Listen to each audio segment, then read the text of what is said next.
Brr, did you guys feel that chill in the market all of a sudden? And no, I'm not just talking about because it's the end of summer and winter is coming. Rates have just recently been on a tear. They've been approaching 7.5% and expected to continue to climb. In my local Milwaukee market, I've been seeing homes stay on the market a lot longer than they have normally most of this entire year. As well as I've been seeing more homes that have gone under contract come back onto the market.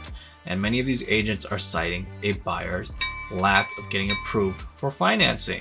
And myself, I have seen a lot of my own buyers drop out of the market, citing high rates as a concern.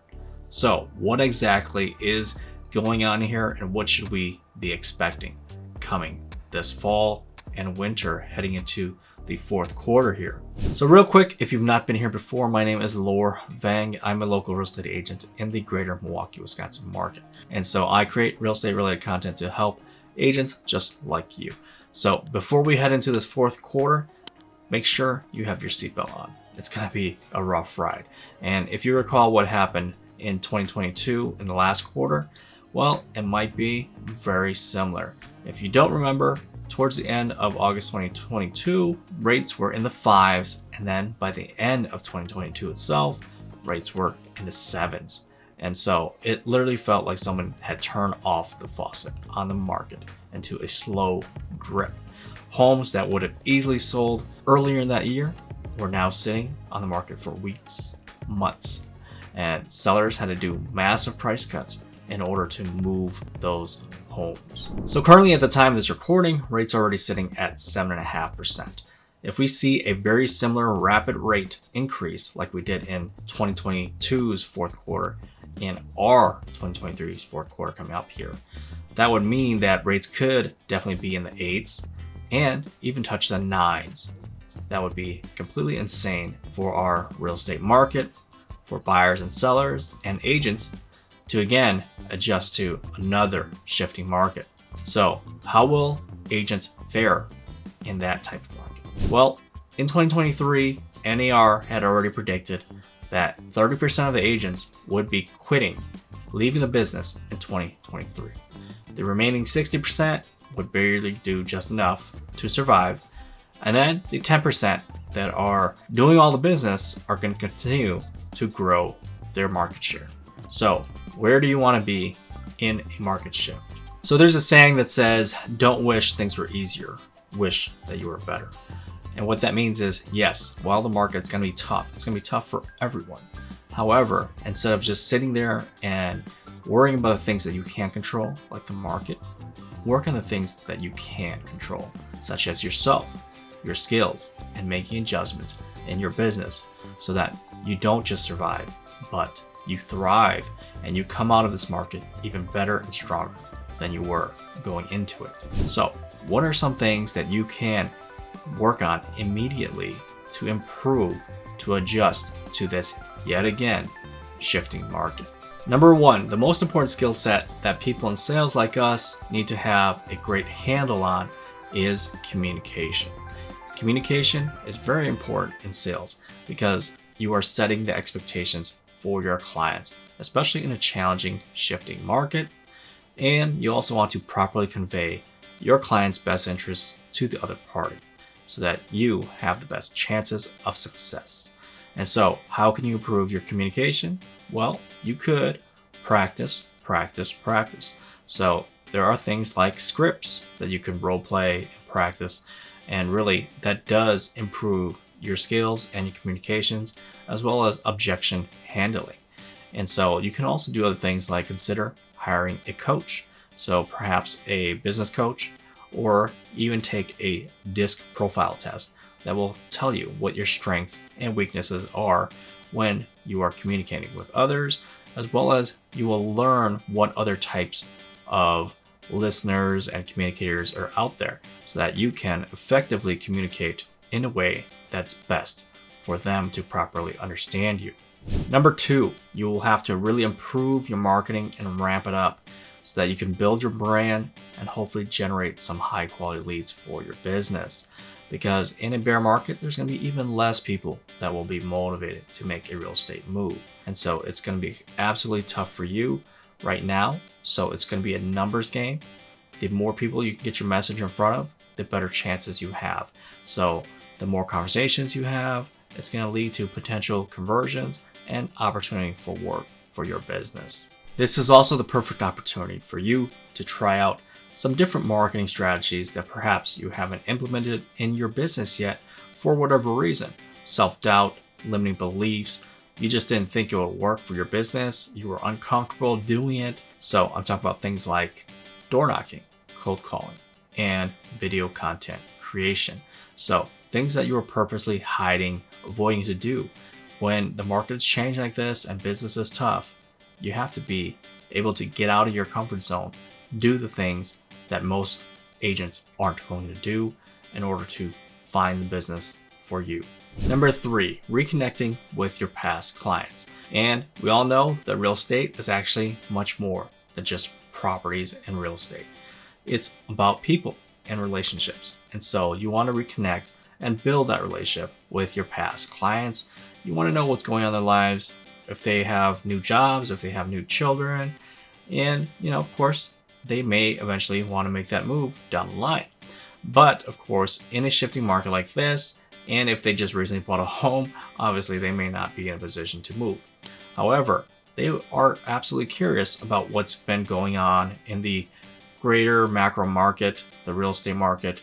What is all this craziness with rates? They might just be curious. So they want to hear what you have to say about that. And of course, if they have people who they work with or their friends or their family that might be thinking about doing a real estate move sometime soon, well, if you're the subject matter expert and you're the one that's educating them on what to do, what not to do, who do you think they're going to refer their friends, their family, their coworkers to? Number 4, collaboration with other real estate professionals. During tough market times, everyone who is working in the real estate profession is going to feel some level of pain. So whether you're an agent, a loan officer, a contractor, an inspector, or a title person, it's going to be challenging for everyone on different levels. So every week, just give them a call once in a while just to see what they're seeing out there.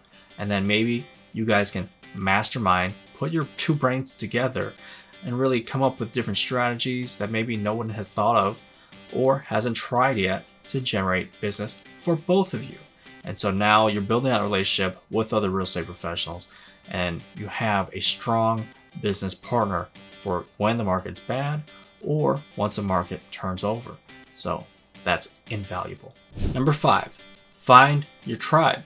It could be your broker, it could be agents from your brokerage, it could be agents from all different brokerages. You want to surround yourself with high-performing agents who are not just surviving, but they are thriving, because success leaves clues, and it's also contagious. It pushes and motivates others to perform at a higher level. And so during tough markets, you're going to struggle. There's no need to think that you are struggling by yourself on an island. Ask for help. There are agents all over who are generous, willing to share with you their strategies, what's working, as well as mastermind with you and be your accountability partner, because they want to see each other succeed. Number 6, riches are in the niches. And what that means is during times of crisis, there is opportunity still. You just need to know where to look. So, for example, during high rates, your normal retail buyers are going to run out of the market. So that means that the current sellers who have properties on the market are going to have to negotiate. They're going to have to cut their prices. And if it's an attractive deal still, the investors will come in and buy them. So a certain niche that you might want to focus on is being an investor-friendly agent. If you can learn how to look for deals for investors and pair them up for them, then you have a whole new clientele right there.